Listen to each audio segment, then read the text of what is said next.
cara memakamkan jenazah itu, baik secara dikubur ataukah di kremasi itu, ya tidak ada catatan yang sekali lagi yang eksplisit ya. Dalam arti begini, Alkitab tidak melarang, Alkitab juga tidak menganjurkan. Juga tidak ada catatan Alkitab yang menganjurkan. Jadi pertanyaannya, boleh apa enggak? Pandangan gue adalah boleh-boleh saja. Asal dengan tujuan dan maksud yang benar.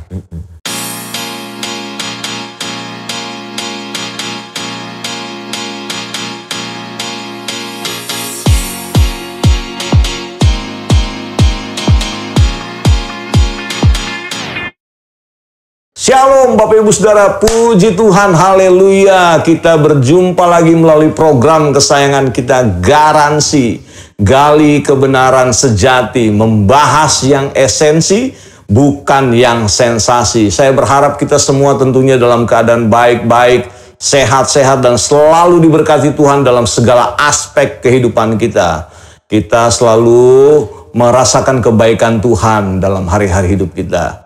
Dan hari ini saya masih ditemani oleh seorang hamba Tuhan, Kak Elia Duta Makaraung. Apa kabar Kak Elia? Puji Tuhan, haleluya, aman deh, selalu aman dalam lindungan Tuhan. Amin. Puji Tuhan. Hari ini kita akan menjawab pertanyaan Kak Elia yang masuk ke meja redaksi Garansi ya.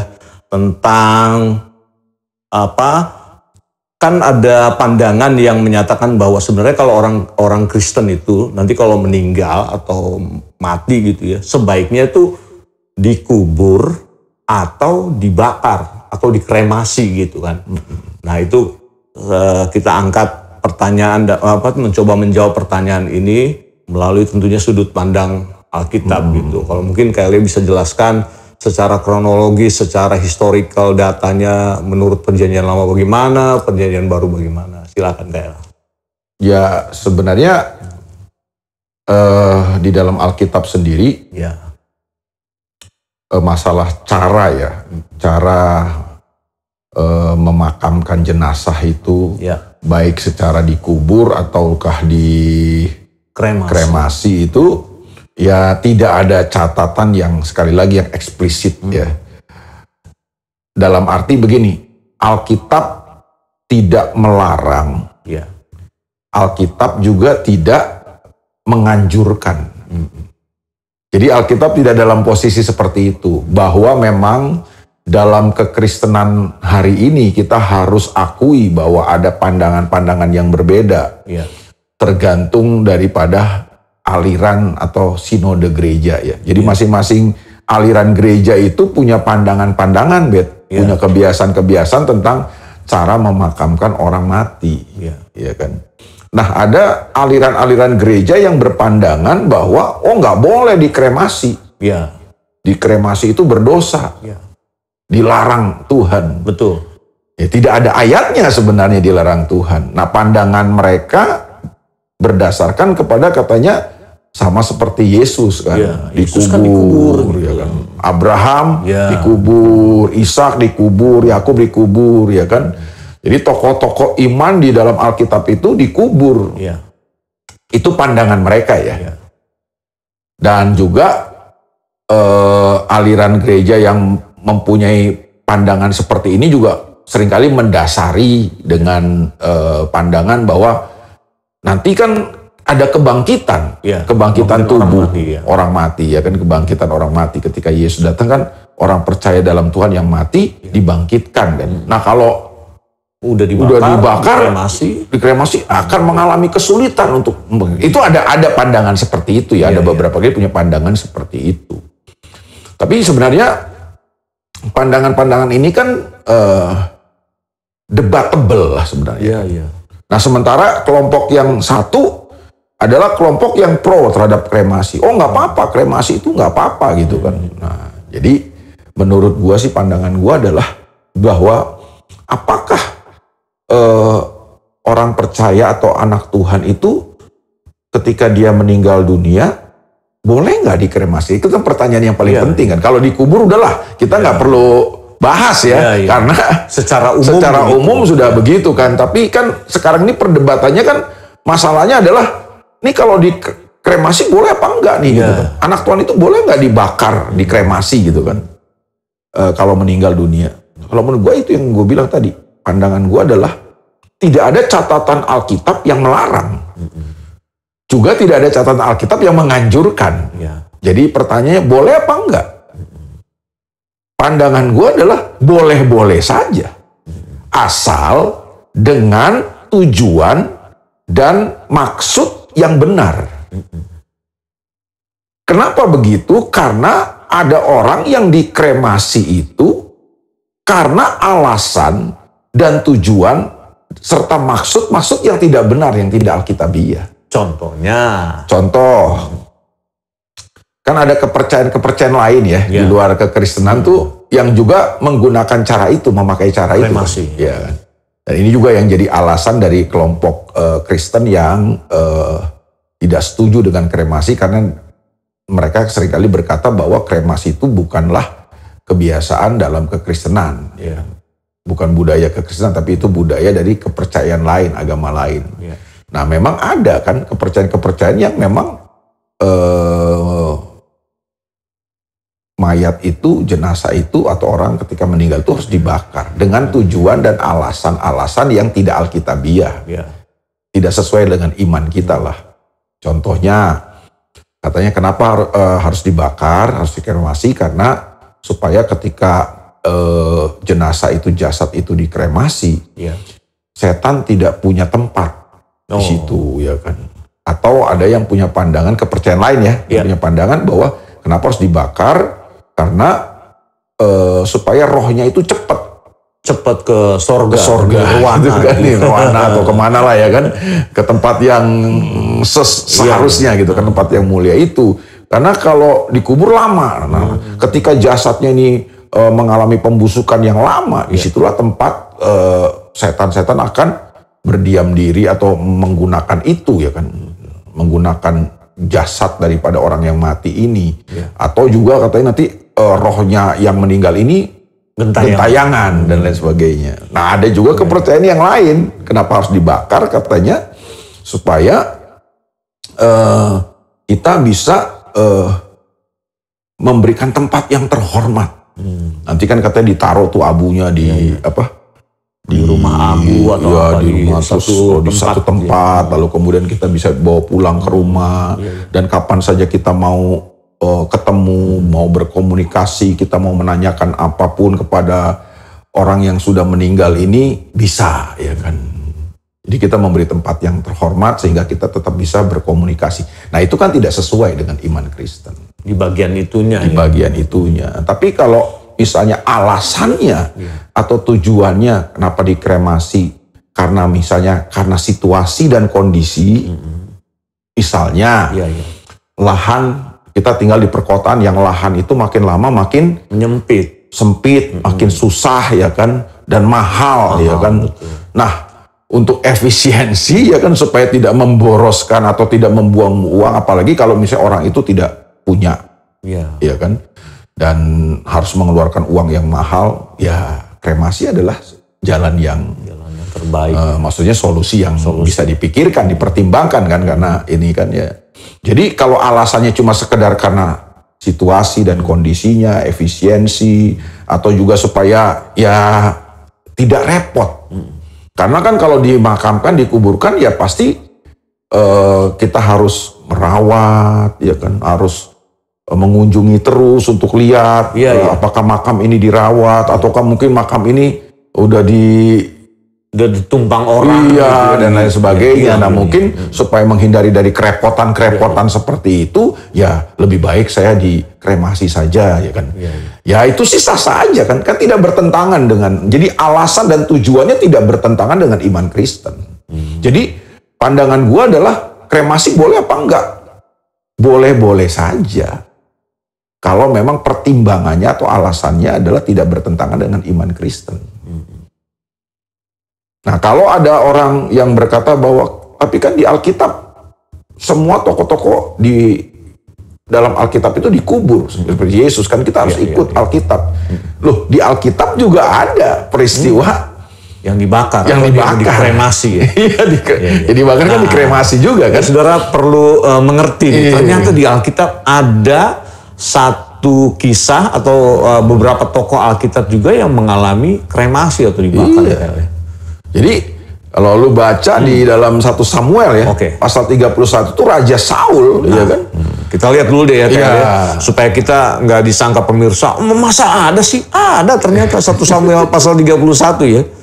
Iya. 1 Samuel 31 cerita tentang Raja Saul ya, Kak. Iya. Yang waktu itu dia dan keluarganya pergi berperang lawan bangsa Filistin kan? Betul. Lalu kemudian kalah kan Saul kan dan mati. Saul dan anak-anaknya kan, termasuk Yonatan sahabatnya Daud ya kan. Ya, kita baca ya. 1 Samuel 31 mulai dari ayat 11. Demikian kata firman Tuhan. Ketika penduduk Yabes Gilead mendengar tentang apa yang telah dilakukan orang Filistin kepada Saul, ayat 12, maka bersiaplah segenap orang gagah perkasa mereka berjalan terus semalam-malaman, lalu mengambil mayat Saul dan mayat anak-anaknya dari tembok kota Bet-Shean. Kemudian pulanglah mereka ke Yabes dan membakar mayat-mayat itu di sana. Iya. Jadi waktu Saul pergi berperang melawan bangsa Filistin, dia terbunuh.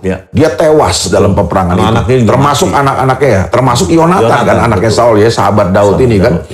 Nah, lalu kemudian oleh orang Filistin ini mayatnya Saul ini ditancapkan ke tembok.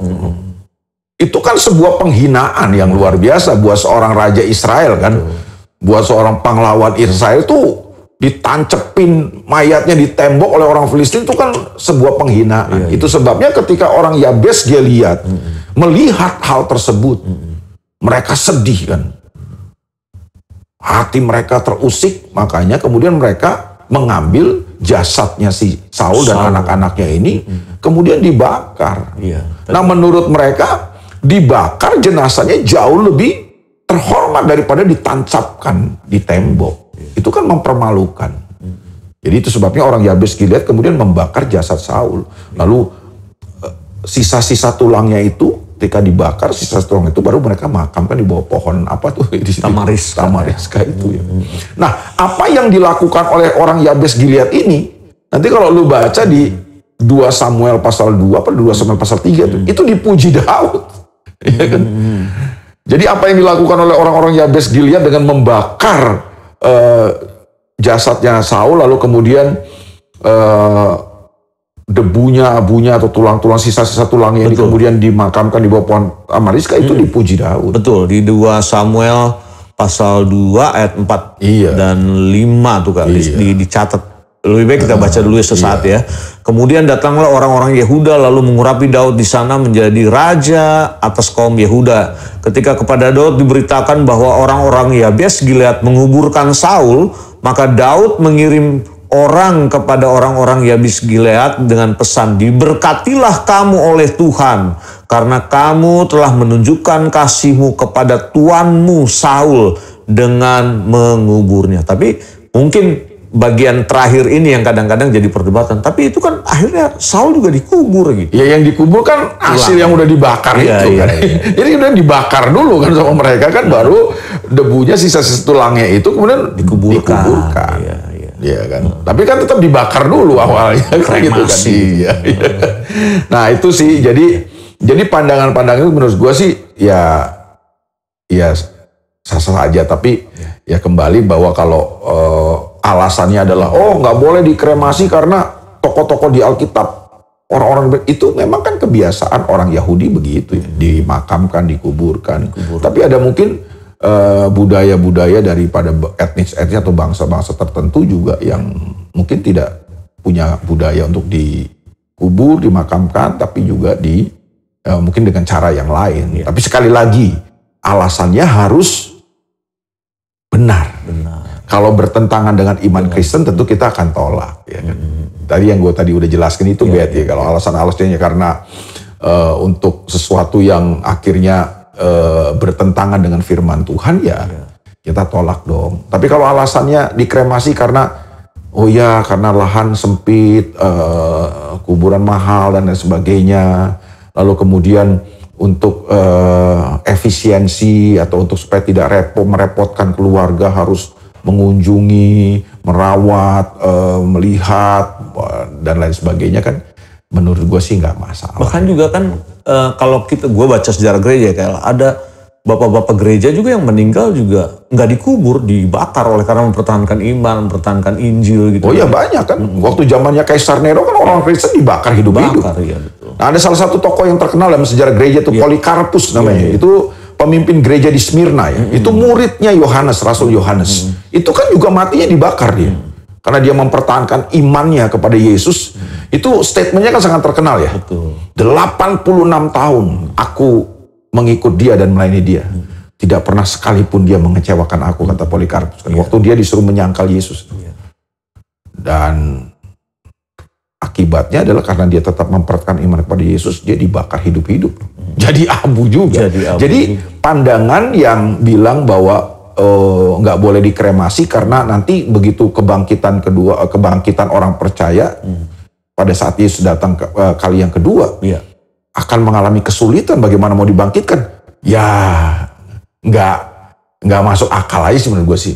Ya kuasa kebangkitan Yesus itu kan tidak terbatas, masa cuma gara-gara itu kan pandangan kita aja ya. Cuma gara-gara karena itu jadi debu terus susah dibangkitkan. Masa kuasa Tuhan mengalami kesulitan? Lah bagaimana dengan yang mati di air, dalam air, mata yang kecelakaan pesawat, ya kan, kebakar juga, ya kan? Bagaimana yang kemarin belum lama Air India kan? Begitu. Kalau anak Tuhan matinya dipanggang, gimana coba? Berarti pada Polikarpus nggak bisa dibangkitkan dong, kan? Nggak begitulah, ya kan? Ya kita nggak se ekstrim itulah. Tapi ini kalau gua boleh saran ya, gitu ya, semuanya itu sih cara mau dikuburkan atau dikremasi, mungkin kita harus mempertimbangkan beberapa faktor. Ya, faktor yang pertama adalah saudara bergereja di mana, ya kan?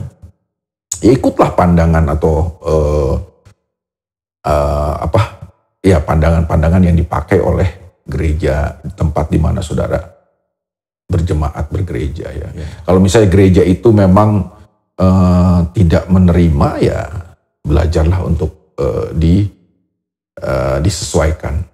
Atau juga pandangan keluarga, ya jangan juga kita frontal kan gitu kan. Kalau memang keluarga jadi bijak punya, jadi bijak, minta hikmat Tuhan lah untuk bisa kita memutuskan, ya kan, dan mempertimbangkan hal supaya kita tidak menimbulkan syak, tidak menimbulkan akhirnya konflik dan lain sebagainya.